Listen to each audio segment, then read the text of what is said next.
রাজধানীর মালিবাগে ঘটেছে এক রোমহর্ষক স্বর্ণ চুরির ঘটনা। ফরচুন শপিং মলের শম্পা জুয়েলার্স থেকে উধাও হয়েছে প্রায় 500 ভরি স্বর্ণালংকার।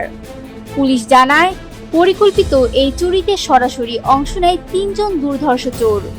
2 জন বোরকা পরে রশি বেয়ে ভবনের ভেতরে ঢুকে, আরেকজন নিচে মোটরসাইকেল নিয়ে অপেক্ষা করে।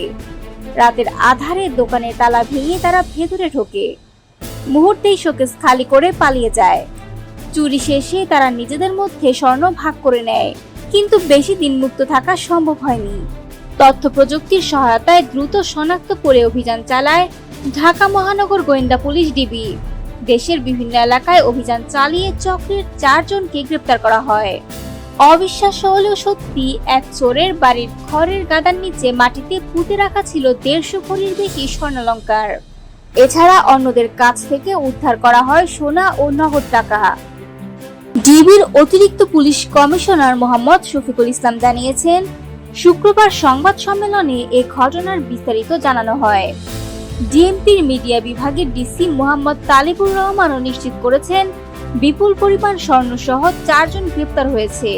শম্পা জুয়েলার্সের মালিক অচিন্ত কুমার বিশ্বাস জানান, 8 অক্টোবর রাতে দোকান বন্ধ করে বাসায় যান তিনি।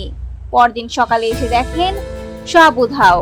তার দাবি, দোকানে ছিল 500 ভরি স্বর্ণ, যার বাজার মূল্য প্রায় 10 কোটি টাকা।